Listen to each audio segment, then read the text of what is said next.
Supreme court চত্বর থেকে ভাস্কর্য সরিয়ে নেয়ার প্রতিবাদ মিছিলে পুলিশের ফাঁকা গুলি, জলকামান ও টিয়ার শেল নিক্ষেপ, 2 জন আটক।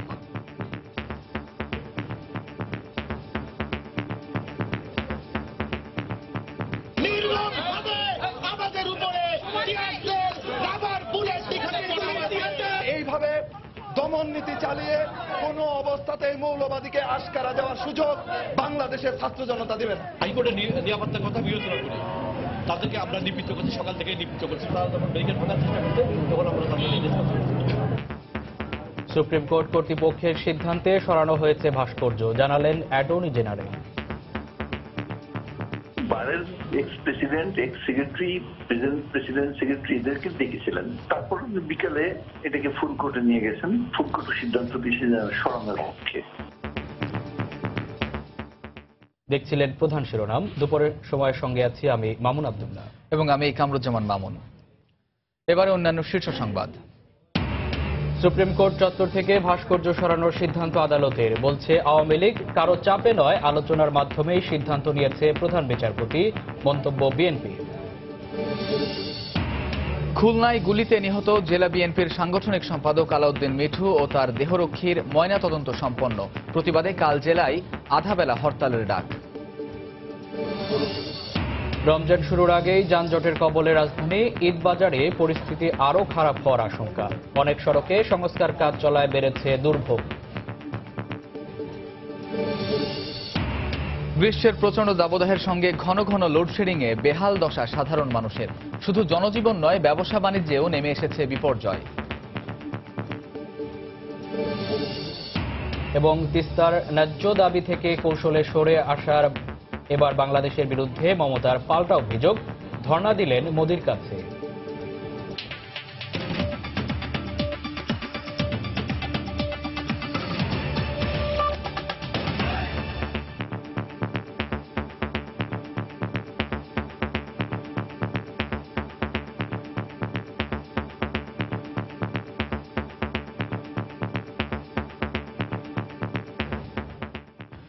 সুপ্রিম কোর্ট প্রাঙ্গণ থেকে ভাস্কর্য সরানোর প্রতিবাদে বের করা বিক্ষোভ মিছিল ছত্রভঙ্গ করে দিয়েছে পুলিশ। বিক্ষোভকারীদের সরিয়ে দিতে ফাঁকা গুলি, জলকামান ও টিয়ার শেল নিক্ষেপ করা হয়। ঘটনাস্থল থেকে 2 জনকে আটক করা হয়। এছাড়া আহত বেশ কয়েকজনকে ঢাকা মেডিকেলে ভর্তি করা হয়েছে। এই ঘটনার প্রতিবাদে আগামীকাল সারা দেশে শিক্ষা প্রতিষ্ঠানে বিক্ষোভ কর্মসূচি ঘোষণা দিয়েছে বিভিন্ন ছাত্র সংগঠন।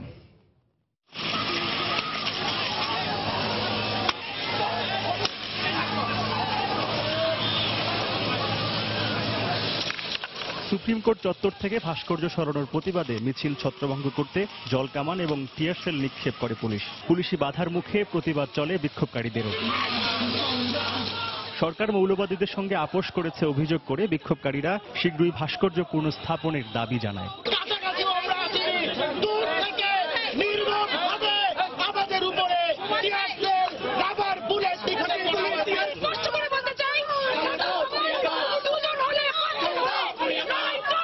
টার্গেট করে করে টিয়ার সেল নিক্ষেপ করা, রাবার বুলেট নিক্ষেপ করা, এটা কমপ্লিটলি এক ধরনের ফ্যাসিবাদী চরিত্রের বহিঃপ্রকাশ। আমাদের ভাস্কর্য স্বাধীন বাংলাদেশে মাথা উঁচু করে থাকবে। আমরা সেই ভাস্কর্য একই স্থানে পুনর্নির্মাণের, পুনঃপ্রতিষ্ঠার দাবি জানাচ্ছি। সুপ্রিম কোর্টের নিরাপত্তার জন্যই বিক্ষোভকারীদের সরিয়ে দেওয়া হয়েছে বলে জানিয়েছে পুলিশ। হাইকোর্ট বাংলাদেশের একটা কেপিআই, এখানে এটা বাংলাদেশ সর্বোচ্চ আদালত। এখানে সকল ধরনের সভা সমাবেশ নিষিদ্ধ, কেউ হাইকোর্টে সভা সমাবেশ করতে পারে না। তো এই হাইকোর্টের নিরাপত্তার কথা বিবেচনা করি তাদেরকে আমরা নিবৃত্ত করছি, সকাল থেকে নিবৃত্ত করছি যে হাইকোর্টে আসা যাবে না, দূর থেকে যেটা করেন তারা আমাদের কথা শুনে। ভাস্কর্য সরানোর প্রতিবাদে শনিবার সারা দেশে শিক্ষা প্রতিষ্ঠান সহ সব জেলায় জেলায় বিক্ষোভ কর্মসূচি ঘোষণা করেছে আন্দোলনকারী ছাত্র সংগঠনগুলো। তরিকুল ইসলাম সৌরভ, সময় সংবাদ, ঢাকা। অ্যাটর্নি জেনারেল মাহবুবে আলম সময় সংবাদকে টেলিফোনে জানান, সুপ্রিম কোর্ট কর্তৃপক্ষের সিদ্ধান্তে সরানো হয়েছে এ ভাস্কর্য। এর আগে সবার মতামত নেওয়া হয় বলেও জানান তিনি। বারের x president, x secretary, president secretary এদেরকে দেখেছিলেন। ডেকে জিজ্ঞেস করেছিলেন যে এটার ব্যাপারে কি করা যায়। তো সবাই বলেছে যে না, সরিয়ে দেওয়াই ভালো। তারপর বিকালে এটাকে ফুল কোর্টে নিয়ে গেছেন। ফুল কোর্টও বলেছে, আমি যা শুনেছি ফুল কোর্টের সিদ্ধান্ত দিয়েছে সরানোর পক্ষে। এর আগে গতরাত 11:30টায় কাজ শুরু করে ভোর 4:30টার দিকে ভাস্কর্যটি সরিয়ে ফেলা হয়। ভাস্কর্য সরিয়ে নেওয়ার কাজের তদারকি করেন ভাস্কর মৃণাল হক। এ সময় তিনি ক্ষুব্ধ প্রতিক্রিয়া ব্যক্ত করেন। ওই সময় সুপ্রিম কোর্টের মূল ফটকের সামনে রাস্তা অবরোধ করে বিক্ষোভ করেন গণজাগরণ মঞ্চের কর্মীরা এবং ছাত্র ইউনিয়নের নেতাকর্মীরাও। গত বছরের ডিসেম্বরের শেষ সপ্তাহে সুপ্রিম কোর্টের সামনে স্থাপন করা হয় এই ভাস্কর্যটি। ন্যায় বিচারের প্রতীক হিসেবে ভাস্কর্যটি স্থাপন করেন সুপ্রিম কোর্ট প্রশাসন। স্থাপনের পর থেকে এ নিয়ে নানা মহলে চলতে থাকে আলোচনা সমালোচনা। ধর্মভিত্তিক সংগঠন হেফাজতে ইসলাম রোজার আগে ভাস্কর্যটি সরানোর আলটিমেটামও দেয়। এমন প্রেক্ষাপটে বৃহস্পতিবার রাত 11:30টার দিকে ভাস্কর্যটি সরিয়ে ফেলার কাজ শুরু হয়। প্রায় 5 ঘন্টার চেষ্টায় ভোর 4:30টার দিকে ভাস্কর্যটি সম্পূর্ণভাবে অপসারণের কাজ শেষ হয়। অপসারণের কাজ তদারকি করেন ভাস্কর্যটির নির্মাতা মৃণাল হক। পরে ভাস্কর্যটি পিকআপ ভ্যানে করে সুপ্রিম কোর্টের অ্যানেক্স ভবনের পেছনে পানির পাম্পের সামনে রাখা হয়। এ সময় ভাস্কর্য সরানোয় তীব্র ক্ষোভ প্রকাশ করেন ভাস্কর মৃণাল হক। আমাদের সংস্কৃতি, পড়ালেখা, এডুকেশন সবকিছুর বিরুদ্ধে যারা আমাদেরকে নির্দেশনা দিয়ে আমাদেরকে নির্দেশ দিয়ে আসছে, তাদের কাছে আমরা হার মানবো কেন? কিন্তু এখন মনে হলো এটিতে হার মানতে হলো। আমার চোখে বোধহয় আর ঘুম আসবে না এই ঘটনা দেখার পর। এত বড় পরাজয়, মানে আমাদের এত বড় পরাজয় যেটা মেনে নেওয়ার মতো না, তবু আমাকে দেখে যেতে হলো। এদিকে ভাস্কর্য সরানোর প্রতিবাদে সুপ্রিম কোর্টের মূল ফটকের সামনে রাস্তা অবরোধ করে বিক্ষোভ করেন গণজাগরণ মঞ্চ, ছাত্র ইউনিয়নের নেতাকর্মীরা। এ সময় ভাস্কর্য সরানো নিয়ে স্বাধীনতা বিরোধীদের সাথে আপোষের অভিযোগ করেন তারা। এই বিষয়টি হচ্ছে বেশ কিছুদিন থেকেই বাংলাদেশে চলছে। আপনারা জানেন যে এর আগে বাউল ভাস্কর্য সরানো হয়েছে, বলাকা ভাঙার চেষ্টা হয়েছিল, এর নানানভাবে কিন্তু বিভিন্ন সময় থেকে চলে আসছে। আপোষ আগামী দিনে মুক্তিযুদ্ধের মূল চেতনার বিপরীতে দেশকে ধাবিত করবে। আমরা মনে করি মুক্তিযুদ্ধের সমস্ত শক্তিকে ঐক্যবদ্ধভাবে আন্দোলন লড়াই নামতে হবে। তাই আমরা ছাত্র তরুণ আজকে এখানে অবস্থান নিয়েছি এবং আমাদের অবস্থান চালিয়ে যাব। ভাস্কর্যটি সরানোকে কেন্দ্র করে সুপ্রিম কোর্ট এলাকায় আইন শৃঙ্খলা রক্ষা বাহিনীর বিপুল সংখ্যক সদস্য মোতায়েন ছিল।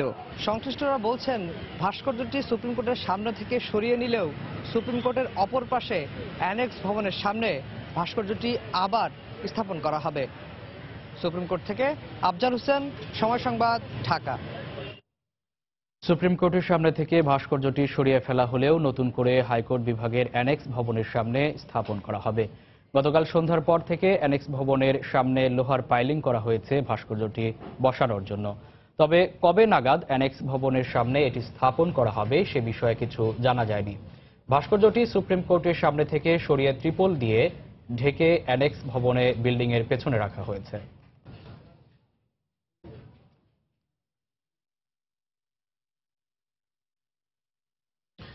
সুপ্রিম কোর্ট চত্বর থেকে ভাস্কর্য সরিয়ে নেওয়ার সিদ্ধান্ত আদালতের। এখানে হস্তক্ষেপ করার এখতিয়ার সরকারের নেই বলে মন্তব্য করেছেন সড়ক পরিবহন ও সেতুমন্ত্রী ওবায়দুল কাদের। সকালে ঢাকা টাঙ্গাইল মহাসড়ক 4 লেনে উন্নীতকরণের কাজ পরিদর্শন শেষে একথা বলেন তিনি। মন্ত্রী বলেন, আসন্ন রমজান ও ঈদে মানুষের দুর্ভোগ কমাতে মহাসড়কের পাশে অবৈধ স্থাপনা উচ্ছেদ করা হবে। এটা অপসারণের ক্ষমতা সরকারের কোনো এখতিয়ারে নেই। এটা সুপ্রিম কোর্টের বিষয়, সুপ্রিম কোর্টের সিদ্ধান্ত। শেখ হাসিনা সরকারের নজিরবিহীন উন্নয়ন কর্মকাণ্ডে বিএনপি আজ হতাশ এবং তারা আগামী নির্বাচনে জেতার ব্যাপারে তারা শঙ্কিত। বিএনপির স্থায়ী কমিটির সদস্য ব্যারিস্টার মওদুদ আহমদ বলেছেন, সরকারের চাপে নয়, সবার সঙ্গে আলাপ আলোচনা করে ভাস্কর্য সরানোর সিদ্ধান্ত নিয়েছেন প্রধান বিচারপতি। দুপুরে জাতীয় প্রেস ক্লাবে আলোচনা অনুষ্ঠানে তিনি এই কথা বলেন। বিএনপি ক্ষমতায় গেলে সংবিধানের ৫৫ ও ষোড়শ সংশোধনী বাতিলের উদ্যোগ নেওয়া হবে বলেও জানান তিনি। প্রধানমন্ত্রী সহ সকলেই এমন একটা ভাব যেন এই জিনিসটা, এই ব্যাপারে একটা কি বলে ব্যবস্থা গ্রহণ করার তারা উদ্যোগ গ্রহণ করবেন। কিন্তু আমি আপনাদেরকে জানাতে চাই, আমাদের মাননীয় প্রধান বিচারপতি তিনি এই ভাস্কর্য অপসারণের সিদ্ধান্ত তিনি নিজে নিয়েছেন। তিনি সরকারের নির্দেশে এটা করেন নাই। সমস্ত সিনিয়র আইনজীবী যে মোহাম্মদ আলী, খন্দকার মাহবুব হোসেন, ডক্টর কামাল হোসেন ছিলেন, আমিরুল ইসলাম সাহেব ছিলেন, সকলের সঙ্গে তিনি পরামর্শ করেছেন। দুপুরের সময় আরো থাকছে। পণ্যমূল্য নির্ধারণ করে দিলেও রমজান সামনে রেখে দাম আদায় হচ্ছে ইচ্ছে মতো। অভিযোগ ক্রেতার খাদ্য বিষ ও ভেজালমুক্ত রাখার দাবিতে রাজধানীতে মানববন্ধন।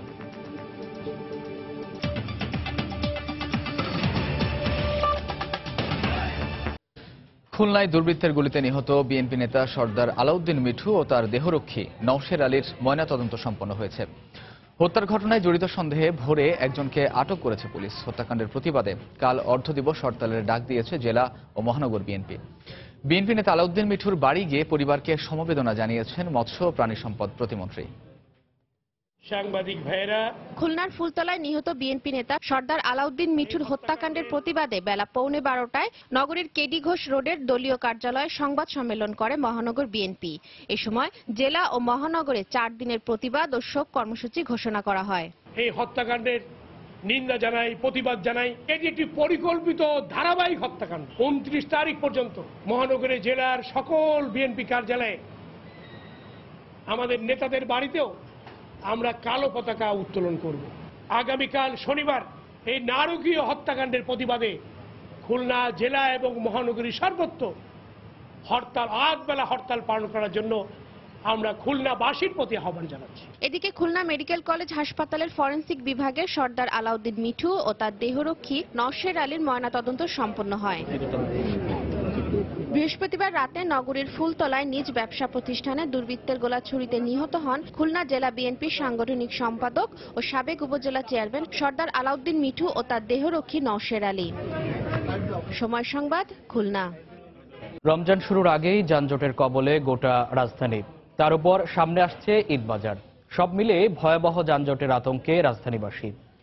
চলতি মৌসুমে অনেক রাস্তার সংস্কার কাজ চলায় সীমাহীন দুর্ভোগের আশঙ্কাও করছেন পরিবহন বিশেষজ্ঞরা। সাইদুল ইসলামের ছবিতে আতিকুর রহমান তমালের রিপোর্ট। ঢাকার রাস্তা আর যানজট যেন এক অবিচ্ছেদ্য যন্ত্রণার নাম। শহরের উত্তর থেকে দক্ষিণ কিংবা পূর্ব থেকে পশ্চিম, যেদিকে যে বাহনেই যান না কেন, মুক্তি নেই যানজটের কবল থেকে। রোজার মাসে এই দুর্ভোগ কোথায় গিয়ে থাকে তা ঢাকাবাসী মাত্রই জানেন। মালটা ছিল 2 কেজি আমার হাতে, বাসায় পৌঁছাইতে পারি নাই জ্যামের কারণে। তখন আমি মালটা কাটারও কোনো কিছু নাই গাড়িতে, দাঁত দিয়ে কামড়িয়ে তারপর রস খেয়ে আমি ইফতার করছি। বিগত বছরগুলোর দিকে তাকালে দেখা যায় রমজান মাসে ঈদ কেন্দ্রিক কিছু তৎপরতা বেড়ে যায়। ঢাকা শহরে বাইরে রিক্সা যেমন ঢোকে, তেমনি বেড়ে যায় ফুটপাতের হকারও। সাথে যুক্ত হয় পথের ধারে ইফতার বাজার। সেসব বাড়িয়ে দেয় যানজট। যেহেতু একই টাইমে সমস্ত অফিসগুলি ছুটি হবে, তখন জ্যাম বাড়বে, তখন তো আরো কষ্ট হবে মানুষের। আমার অনেক সময় মনে হয় যে সরকার এমন একটা ব্যবস্থা করতো যে জাদুর কাঠির মতন যে জ্যামগুলি চলে যেত। পরিবহন বিশেষজ্ঞরা বলছেন, বর্তমানে রাজধানীর রাস্তাগুলোতে কোথাও সংস্কার, আবার কোথাও মেগা প্রকল্পের কাজ চলছে। তাই দুর্ভোগ বাড়ার শঙ্কা আছে রমজান মাসে। রাস্তার আপনার যে আইন শৃঙ্খলা বাহিনী যারা আছে, তারা যদি ল এবং এনফোর্সটা ঠিকমতো অ্যাডজাস্ট করে, আশা করা যাচ্ছে আমরা যানজটটাকে কিছুটা সহনীয় রাখতে পারব। অবশ্য রাস্তার পরিস্থিতি সহনীয় রাখতে সাধ্যমতো কাজ করার আশ্বাস দিয়েছেন ট্রাফিক বিভাগের এই কর্মকর্তা। শপিং সেন্টারগুলোতে কিন্তু ঈদের শেষের দিকে এসে, রোজা রমজানের শেষের দিকে এসে কিন্তু ভিড় একটু বেড়ে যায়। আশা করি আমরা সবকিছু সহনীয়তা রাখতে পারবো। রাস্তা বন্ধ করে পার্কিং না করার অনুরোধ করেছেন তিনি। সাধারণত রমজান মাসে সারাদিনই জ্যাম থাকে ঢাকার রাস্তায়, তবে সেই জ্যাম অসহনীয় মাত্রায় পৌঁছে বিকেলের দিকে। আসন্ন রমজানে নগরবাসীর চাওয়া, জ্যামের কারণে যেন ইফতারটা ছাড়তে না হয় রাস্তাতেই। আতিকুর রহমান তামাল, সময় সংবাদ, ঢাকা। দিনজুড়ে মেঘ আর সূর্যের লুকোচুরি চললেও রাজধানীতে দেখা মেলেনি কাঙ্ক্ষিত বৃষ্টির। টানা তাপদাহে অতিষ্ঠ জনজীবনে এক পশলা বৃষ্টির অপেক্ষায় নগরবাসী। আবহাওয়া অফিস বলছে, মৌসুমী বায়ুর প্রভাবে বৃষ্টি আসবে, তবে তার জন্য গুনতে হবে আরও 2-1 দিন। গরমে হাসপাতালগুলোতে বাড়ছে শিশু রোগের সংখ্যাও। দিনভর রাজধানীর আকাশে সূর্য আর মেঘের এমন লুকোচুরি চলেছে, কিন্তু বৃষ্টি আসেনি। শুক্রবার ছুটির দিনে রাজধানীর রাস্তাঘাট ফাঁকা থাকলেও দাবদাহে হাঁসফাঁস করেছে খেটে খাওয়া মানুষ। গরমে খুব অস্থির লাগতেছে, এখন বৃষ্টি আসে কি আসে না এটা তো এখন বলা যায় না। কি যদিও আবহাওয়া ঠান্ডা, মেঘ করছে বা বৃষ্টির ভাব, কিন্তু ভিতরের গরম সেটা রয়ে গেছে। বৃষ্টি হলে একটু ভালো লাগবে, কাজ করতে ভালো লাগবে, মনটা শান্তি লাগবে। ঠিক আছে, ঠান্ডা কাজ করতে পারতাম। বাচ্চা কাচ্চা সবকিছু মিলে বাইরে বের হওয়া যায় না এই গরমের মধ্যে। বৃষ্টি হলে খুব একটা আরাম হইতো আর কি। আবহাওয়া অফিস বলছে গেল 30 বছরের মধ্যে দেশে এখন সর্বোচ্চ আর্দ্রতা। তীব্র গরম অনুভূত হওয়ার এই কারণের সঙ্গে যোগ হয়েছে উত্তরের মৌসুমী বায়ুর প্রভাব। এছাড়া সর্বোচ্চ এবং সর্বনিম্ন তাপমাত্রার পার্থক্য এখন প্রায় 7 ডিগ্রি সেলসিয়াস, যা জনজীবনে অস্বস্তির অন্যতম কারণ। এখনও বৃষ্টিপাত হচ্ছে, বিশেষ করে রংপুর, ময়মনসিংহ এবং সিলেট বিভাগের উপর দিয়ে বিচ্ছিন্নভাবে। কিন্তু যেহেতু নর্দার্ন পার্ট অফ দ্য কান্ট্রিতে বৃষ্টি হচ্ছে, সুতরাং তার প্রভাবে আমাদের সেন্ট্রাল পার্ট হইতে দক্ষিণ অংশ ঠান্ডা হতে পারছে না। আমরা আশা করি 28 তারিখ থেকে পূর্বাঞ্চল এবং দক্ষিণ পশ্চিমাঞ্চলে 28 তারিখ থেকে বৃষ্টি ক্রমান্বয়ে এটা নর্দার্ন পার্টে প্রবাহিত হতে থাকবে। তাপদাহে দুর্ভোগে পড়েছে নবজাতক থেকে শুরু করে কয়েক মাসের শিশুরা, তাই হাসপাতালগুলোতে ছিল মায়েদের দীর্ঘ লাইন। গরমের ঠান্ডা মিলে অনেক শ্বাসকষ্ট হইতেছে, আর এমনি তো ফ্যান চলে কিন্তু প্রচুর ঘামাইতেছে, আর ঘামানোর কারণে এরকম হইতেছে। এমন অবস্থায় শিশুদের প্রতি বাড়তি যত্ন সহ বিশুদ্ধ পানি ও তরল খাবার খাওয়ানোর পরামর্শ দিয়েছেন চিকিৎসকেরা। আজহার লিমন, সময় সংবাদ, ঢাকা। গ্রীষ্মের প্রচণ্ড দাবদাহ, সেই সঙ্গে ঘন ঘন লোডশেডিংয়ে বেহাল দশা খুলনাবাসীর। দিনরাত মিলিয়ে অর্ধেকের কম সময়েও বিদ্যুৎ পাচ্ছেন না তারা। এতে শুধু জনজীবন নয়, ব্যবসা বাণিজ্যও নেমে এসেছে বিপর্যয়। এরকম পরিস্থিতি চলতে থাকলে সবকিছুতে অচলাবস্থা নেমে আসবে বলে মনে করেন সংশ্লিষ্টরা। তরিকুল ইসলামের রিপোর্ট, ক্যামেরায় ছিলেন নিয়ামুল হোসেন কোচি। খুলনায় স্মরণকালের রেকর্ড তাপমাত্রা, ওষ্ঠাগত জনজীবন, সে সাথে গত 15 দিনেরও বেশি সময় ধরে চলছে ব্যাপক লোডশেডিং। বিদ্যুৎ বিভ্রাটের কারণে জনজীবনে নেমে এসেছে স্থবিরতা। কোথাও কোথাও দিনরাত মিলিয়ে 15 থেকে 20 বার বিদ্যুতের আসা যাওয়ার খেলা চলছে। বিদ্যুৎ না থাকার কারণে রাতে ঘুমাতে যেমন কষ্ট হচ্ছে, তেমনি লেখাপড়া ব্যাহত হচ্ছে শিক্ষার্থীদের। আর ক্ষুদ্র ব্যবসায়ীরা বিদ্যুতের অভাবে কেনাবেচা করতে পারছেন না। খুলনাতে আমার বোঝার পরে এরকম গরম আমি আর কখনো দেখি নাই। ইলেকট্রিসিটি না থাকার জন্য কাস্টমার এসে টোটালি দাঁড়াচ্ছে না, আর আমরা নিজেরাও এখানে দাঁড়াতে পারতেছি না। বেচা কেনার অবস্থা খুবই খারাপ। বিদ্যুতের কারণে আমাদের তো ব্যবসা খুবই খারাপ, ব্যবসা তো হচ্ছেই না এবং কারখানায় কোনো কাজ প্রোডাকশন হচ্ছে না। তবে বিদ্যুতের লোডশেডিং এ সবচেয়ে বেশি ক্ষতির মুখে পড়েছে খুলনা অঞ্চলের মাছ ও পাট সহ উৎপাদনমুখী শিল্প প্রতিষ্ঠানগুলো। চিংড়ি মাছ সেক্টরের যে প্রক্রিয়াজাত কারখানা, যদি একবার 5 মিনিট বিদ্যুৎ বন্ধ থাকে, আবার সেই টেম্পারেচারটা ডাউন হলে শুরু থেকে আবার শুরু করতে হয়। ফলে আমাদের প্রত্যেকটা মাছের ওভারের কষ্ট বেড়ে গেছে, ডবলেরও বেশি যোগ হয়ে গেছে। মাছের কিছু গুণগত মানও কিছু নষ্ট হয়েছে। অন্যদিকে বিদ্যুৎ বিভাগের সংশ্লিষ্ট কর্মকর্তার দাবি, রমজানের আগেই সবকিছুর সমাধান হবে। জেনারেশন কিছুটা উন্নতি হয়েছে, তাছাড়া লাইনগুলো মেনটেনেন্স করেছি, আমরা জরুরি ভিত্তিতে সকল উপকেন্দ্র মেনটেনেন্স করেছি। আশা করছি ইনশাল্লাহ রমজানে কোনো বিদ্যুতের কোনো ঘাটতি হবে না, খুব শীঘ্রই এরা উত্তোলন করতে সক্ষম হব। বিদ্যুৎ বিভাগ সূত্রে জানা যায়, খুলনা অঞ্চলে 1400 মেগাওয়াট বিদ্যুতের চাহিদার বিপরীতে সরবরাহ করা হচ্ছে 800 মেগাওয়াট। তরিকুল ইসলাম, সময় সংবাদ, খুলনা।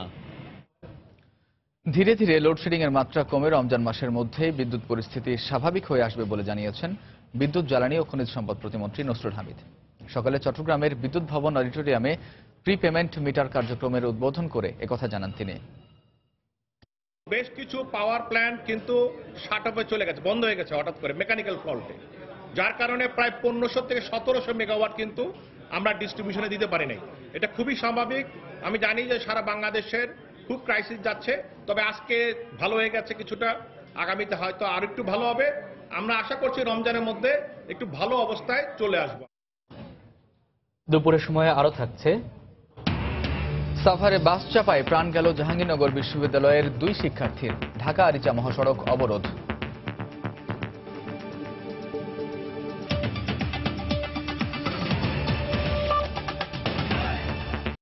সিটি কর্পোরেশনের পক্ষ থেকে নিত্য প্রয়োজনীয় দ্রব্যের মূল্য নির্ধারণ করে দেওয়া হলেও ইচ্ছে মতো দাম আদায় করছেন ব্যবসায়ীরা।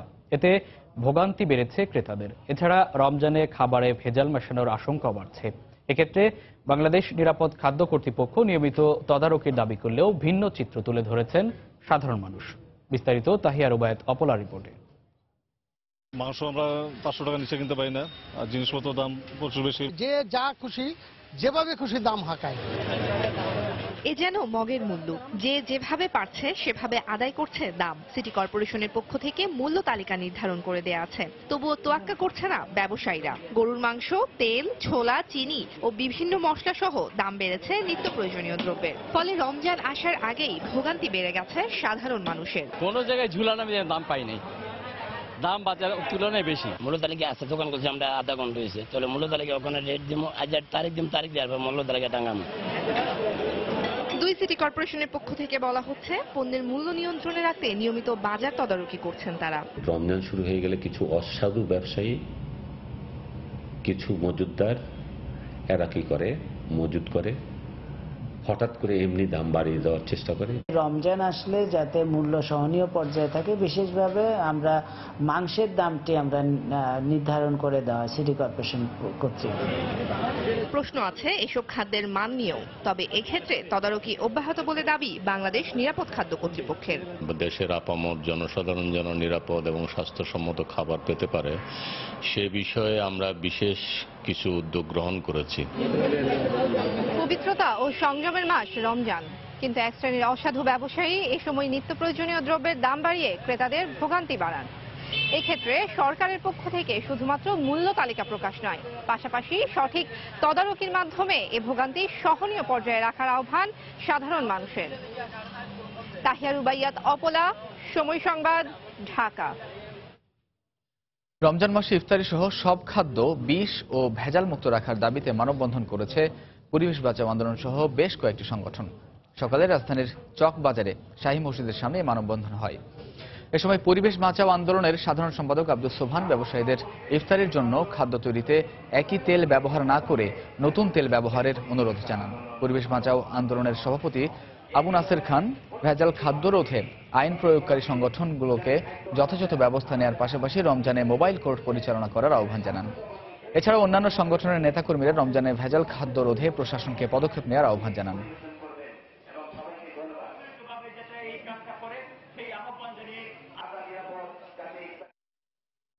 আগামী বাজেটে দেশের পর্যটন খাতে বরাদ্দ বাড়ানোর পাশাপাশি পর্যটকদের জন্য ডিউটি ফ্রি গাড়ি আমদানির সুযোগ দেওয়ার পাশাপাশি দেশের ট্যুর অপারেটরদের পাশাপাশি দ্রুত বাজেটের অর্থ ছাড় এবং দেশের পর্যটন স্থানগুলো প্রচারের আলাদা বরাদ্দ রাখার পরামর্শ তাদের।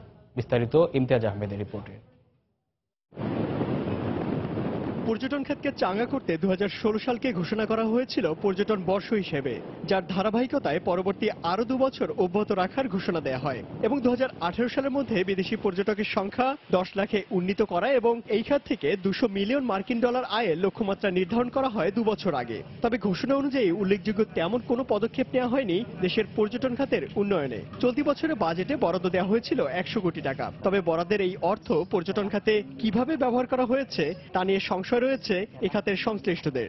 অর্থ থাকলেও একমাত্র পরিকল্পনার অভাবে প্রতি বছর বাজেটের টাকা ফেরত চলে যায়।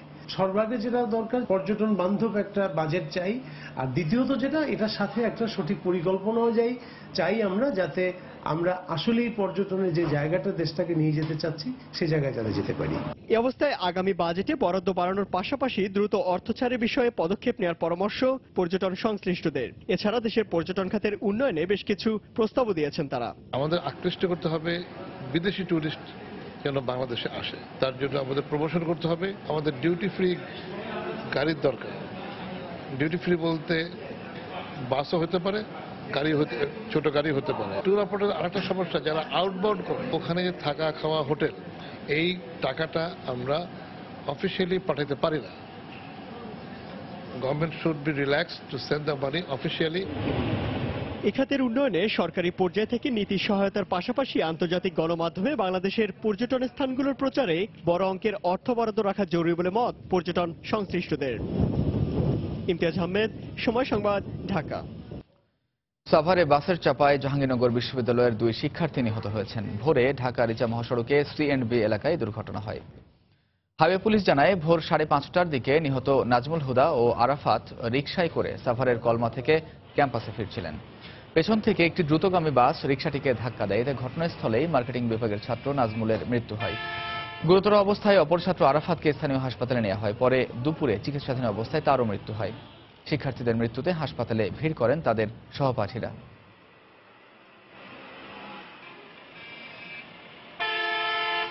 MH গেটের ক্রস করে ক্যাম্পাসের ডেইরি গেটের মাঝামাঝি জায়গায় এসে পিছন থেকে একটা বাস ধাক্কা দেয়। হাইওয়েতে যখন গাড়ি চালায় তখন হচ্ছে যে তারা হচ্ছে এত স্পিডে চালা, আর ইউনিভার্সিটির পাশে থাকার কারণে আসলে এই জায়গার স্পিডের লিমিটটা কমানো না, যে কারণে বারবার অ্যাক্সিডেন্ট হচ্ছে। ফ্র্যাকচার কারণে ইন্টারনাল ব্লিডিংটা অনেক বেশি, হয়তো বা কিডনি ইঞ্জুরি আলাদা ইন্টারনাল অর্গান ইঞ্জুরি হয়েছে, যে ইঞ্জুরির কারণে ওনার আর পালস বিপিগুলো আর উপরে উঠতেছে না।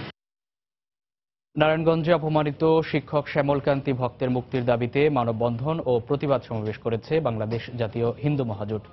সকালে জাতীয় প্রেস ক্লাবের সামনে এ কর্মসূচি পালন করা হয়। সমাবেশে বক্তারা অভিযোগ করেন, স্থানীয় প্রভাবশালীদের চক্রান্তের শিকার শিক্ষক শ্যামলকান্তি ভক্ত। তার বিরুদ্ধে মিথ্যা মামলা দিয়ে শুধু ক্ষান্ত হয়নি চক্রটি, এখন পরিবারকেও নানাভাবে হুমকি ও হয়রানি করা হচ্ছে। অবিলম্বে এই মিথ্যা মামলা প্রত্যাহার করে শ্যামলকান্তির মুক্তির দাবি জানান বক্তারা।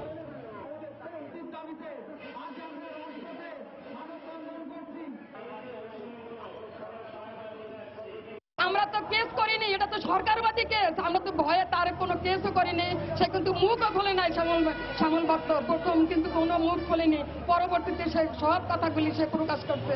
কিন্তু আপনারাই দেখেন যে তার প্রতি কত বড় অত্যাচার হয়েছে। এবছর সে তাকে মামলায় জড়াই দিয়ে এডিসি বলতেছে যে আপনি, ডিসি ওদিন বলছে যে আপনি চিন্তা ভাবনা করেন, কিন্তু সে পরিষ্কারভাবে বলে নাই যে আপনার বিরুদ্ধে কিন্তু এটা হবে। পদ্মা যশোলদিয়া পানি শোধনাগার প্রকল্পের শতকরা 25% কাজ শেষ হলেও 2018 সালের মধ্যেই কাজ শেষ করার আশাবাদ ঢাকা ওয়াসার। প্রকল্প সংশ্লিষ্টরা জানান, শোধনাগারটি নির্মাণ হলে ভূগর্ভস্থ পানির ও পাম্পের ওপর নির্ভরশীলতা কমবে অনেকাংশে।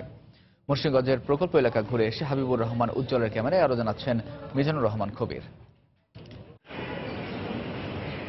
ঢাকা ও আশপাশের এলাকায় প্রতি বছর পানির স্তর নিচে নেমে যাওয়ায় অনেক সময় ওয়াসার পাম্পগুলোতেও পর্যাপ্ত পানি পাওয়া যায় না, ফলে তৈরি হয় সংকট। হর হামেশাই পাম্প নষ্ট হয়ে যায়, হর হামেশা আমার লেভেল নিচে নেমে গিয়ে পাম্প থেকে পানি উঠে না। এই সমস্যা দূর করতে 2013 সালে প্রকল্প হাতে নেয় ঢাকা ওয়াসা। মুন্সিগঞ্জের পদ্মা নদী থেকে পানি আনতে যশোলদিয়ায় একটি শোধনাগার নির্মাণের কাজ শুরু করা হয়। 50 বছর মেয়াদী এই প্রকল্পে ঋণ দিয়েছে চায়না এক্সিম ব্যাংক। আমরা দৃঢ়ভাবে বিশ্বাস করি জমি অধিগ্রহণ সহ অন্যান্য সমস্যা দূর হওয়ায় নির্ধারিত সময়ে কাজ শেষ করা সম্ভব হবে।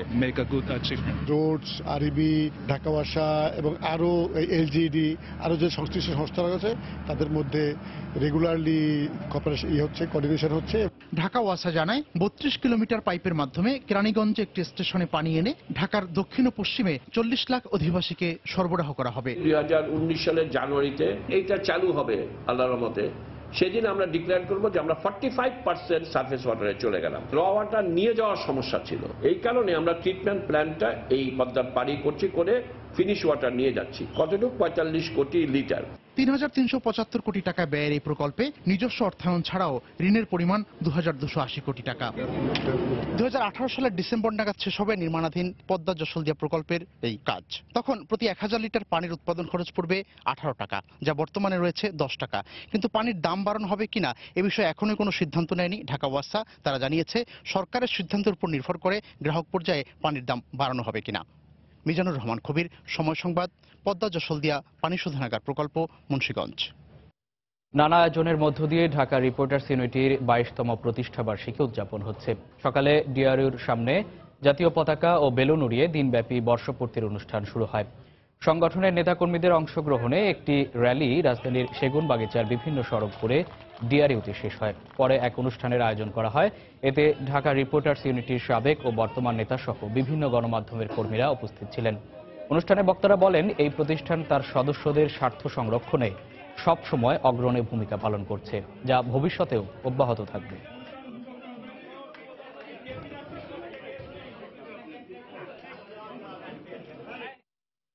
সংস্কৃতি চর্চার পাশাপাশি চিকিৎসা সেবার উদ্যোগ নিয়েছে ছায়ানট কর্তৃপক্ষ। এ উপলক্ষে সকালে কেরানীগঞ্জে ছায়ানটের একটি ভবনের ভিত্তিপ্রস্তর স্থাপন করা হয়। জাতীয় সঙ্গীত পরিবেশনের মাধ্যমে শুরু হয় মূল অনুষ্ঠান। ভবনের ভিত্তিপ্রস্তর স্থাপন ও গাছের চারা রোপণ করা হয়। এতে অংশ নিয়ে প্রতিষ্ঠানের সভাপতি সঞ্জিদা খাতুন বলেন, এর মাধ্যমে বাঙালি সংস্কৃতি চর্চায় শিশুদেরও উদ্বুদ্ধ করা হবে। এছাড়া প্রতি সপ্তাহে অভিজ্ঞ চিকিৎসকদের দিয়ে সাধারণ মানুষের জন্য চিকিৎসা কার্যক্রম চালু করার কথাও জানান তিনি। এ কাজে কেরানীগঞ্জবাসীর সহযোগিতা চান সংগঠনের সভাপতি। নতুন ভবন নির্মাণে সহযোগিতা করায় শিক্ষা মন্ত্রণালয় ও অর্থ মন্ত্রণালয়ের প্রতি কৃতজ্ঞতা জানান তিনি।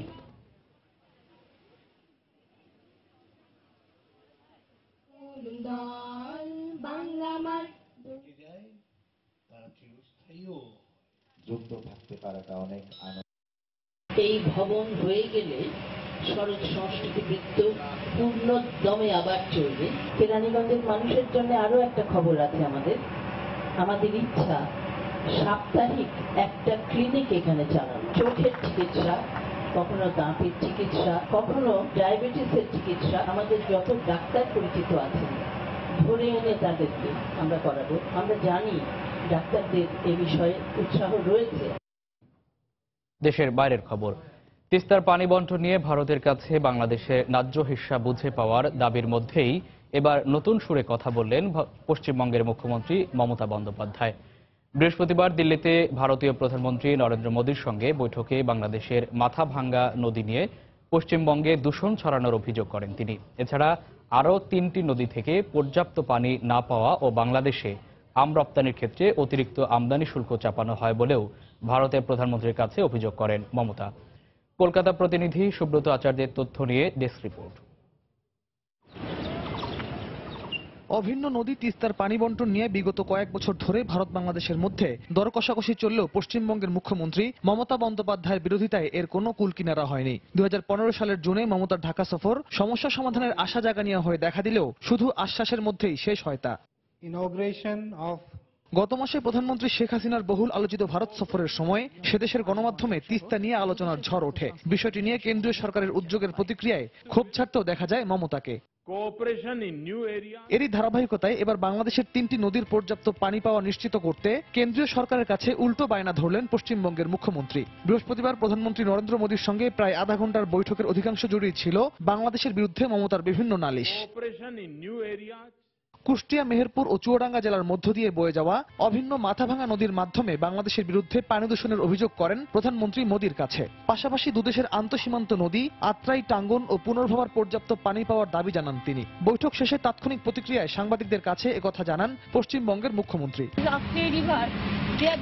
আত্রাই নদীতে বাংলাদেশ সরকার ড্যাম দেয়ায় আমরা ক্ষতিগ্রস্ত হচ্ছি। এছাড়া বাংলাদেশ হয়ে ভারতে প্রবেশ করা কিছু নদীর পর্যাপ্ত পানি আমরা পাই না। তাদের একটি নদী থেকে আমরা পানি দূষণেরও শিকার হচ্ছি। এসব বিষয়ে প্রধানমন্ত্রীকে বিস্তারিত জানানো হয়েছে।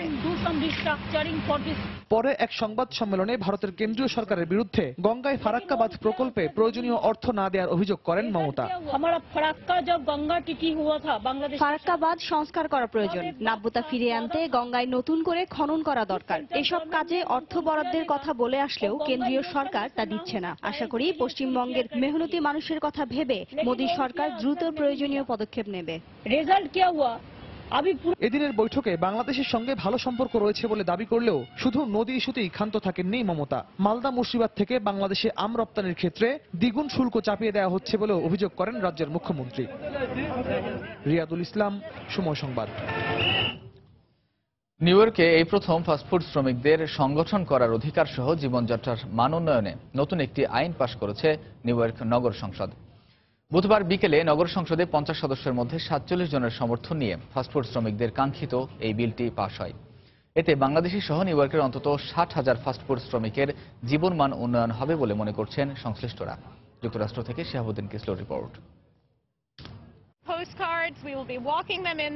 বুধবার নিউ ইয়র্কের নগর সংসদ ভবন প্রাঙ্গণে fair work week and better job বিলের পক্ষে সমাবেশ করে কয়েক হাজার ফাস্টফুড শ্রমিক।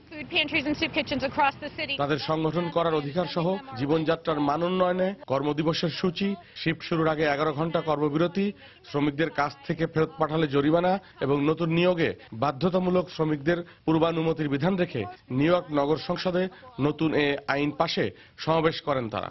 এই আইন পাশকে স্বতন্ত্র ট্রেড ইউনিয়ন করার অধিকার পাওয়ার ক্ষেত্রে এক ধাপ অগ্রগতি বলে মনে করছেন সংশ্লিষ্টরা। সরকারের উচিত শ্রমিকদের অর্থনৈতিক ও সামাজিক নিরাপত্তা নিশ্চিত করা। তারা যেন তাদের সন্তানদের শিক্ষা ও স্বাস্থ্য সেবার পাশাপাশি নিজের জীবনমান উন্নয়ন করতে পারেন। নতুন এই আইন চিকিৎসা সহ শ্রমিকদের সন্তানদের লেখাপড়ায় সহায়ক হবে বলে মন্তব্য করেছেন বিজে 32-এর নেতা হেক্টর ফিগুয়েরা। এই আইন পাশের ফলে শ্রমিকদের স্বার্থ রক্ষা হবে, তাদের নিরাপত্তা নিশ্চিত হলে কাজের মান উন্নয়ন সম্ভব হবে, তারা নিজের এবং পরিবারের জন্য সময় বের করতে পারবেন। এতে খুশি প্রবাসী বাংলাদেশিরাও। ইচ্ছা করলেই মালিক এখন আমাদের বলতে পারবে না যে না ওভারটাইম নাই বা তোমাকে ফায়ার করা হলো। মালিক পক্ষ আমাদের ওভারটাইম দিবে, আমাদের জায়গায় অন্য লোক হায়ার করতে পারবে না। নিউ ইয়র্কে সম্পূর্ণ ব্যক্তি মালিকাধীন ব্যবসায়ের বাইরে প্রায় 20,000 বাংলাদেশি ফাস্টফুড কর্মী রয়েছেন। সব মিলিয়ে ফাস্টফুড কর্মীর সংখ্যা প্রায় 80,000। এর আগে 2012 সালে ফাস্টফুড শ্রমিকদের আন্দোলনের মুখে ন্যূনতম মজুরি বাড়ানোর আইন পাশ করা হয়েছিল। শিহাবুদ্দিন কিসলু, সময় সংবাদ, নিউ ইয়র্ক, যুক্তরাষ্ট্র।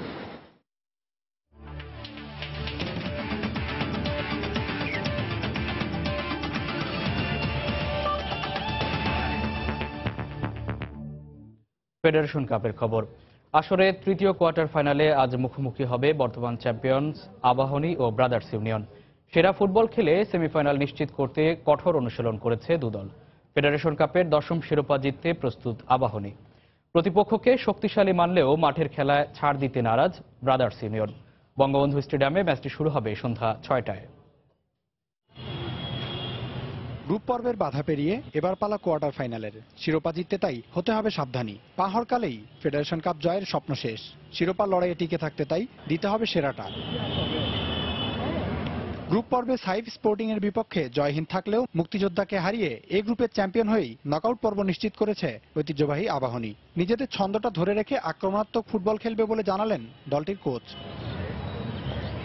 দলে বড় কোনো ইনজুরি সমস্যা নেই, তাই আত্মবিশ্বাসী আকাশী নীলরা ফেডারেশন কাপ জিতে নিজেদের 10ম শিরোপা ঘরে তুলতে প্রস্তুত বলে জানান তিনি। মাঠের খেলা ফুটবল, আপনার জয়লাভ করার জন্য মাঠে নিজেদেরকে সেভাবে উপস্থাপন করতে হয়।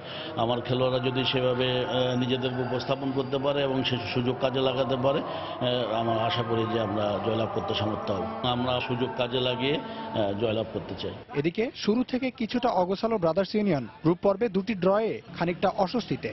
তবে প্রতিপক্ষকে ফেভারিট মানলেও মাঠের পারফরমেন্সে ছাড় দিতে নারাজ ব্রাদার্সের ভারতীয় কোচ। টিমের জন্য বড় প্রাপ্তি হবে যদি টিম ম্যাচটা কিছু হয়। আমাদের হারানোর কিছু নেই, কিন্তু আমাদের পাওয়ার অনেক কিছু আছে। ওরা এনজয় করুক, ফুটবল খেলুক, আস্তে আস্তে বিল্ড আপ হচ্ছে, ইমপ্রুভ করছে। আমি ওদের উপর বিশ্বাস রাখছি ওরা কালকেও পারবে। শেষ অবধি যাবো এই ম্যাচটার জন্য, এইটুকুনি বলতে পারি। কিছু খেলোয়াড় ইনজুরিতে থাকলেও নিজেদের 4র্থ শিরোপার পথে এগিয়ে যেতে পুরো দল উজ্জীবিত আছে বলছেন অধিনায়ক। প্রস্তুতিটা আমরা কিন্তু শর্ট টাইম পেয়েছি।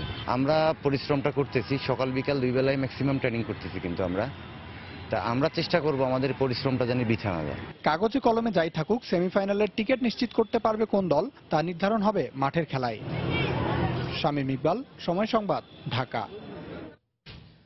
দুপুরের সময় এ পর্যায়ে শীর্ষ সংবাদ জানিয়ে দিচ্ছি আরেকবার।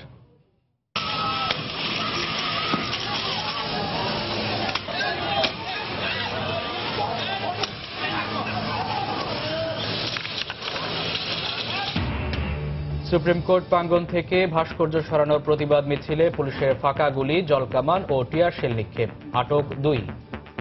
সিদ্ধান্ত আদালতের, জানালেন অ্যাটর্নি জেনারেল। সুপ্রিম কোর্ট চত্বর থেকে ভাস্কর্য সরানোর সিদ্ধান্ত আদালতের, বলছে আওয়ামী লীগ। কারো চাপে নয়, আলোচনার মাধ্যমে সিদ্ধান্ত নিয়েছেন প্রধান বিচারপতি। মন্তব্য বিএনপির। খুলনায় গুলিতে নিহত জেলা বিএনপির সাংগঠনিক সম্পাদক আলাউদ্দিন মিঠু ও তার দেহরক্ষীর ময়নাতদন্ত সম্পন্ন। প্রতিবাদে কাল জেলায় আধা বেলা হরতালের ডাক। রমজান শুরুর আগে যানজটের কবলে রাজধানী। ঈদবাজারে পরিস্থিতি আরও খারাপ হওয়ার আশঙ্কা।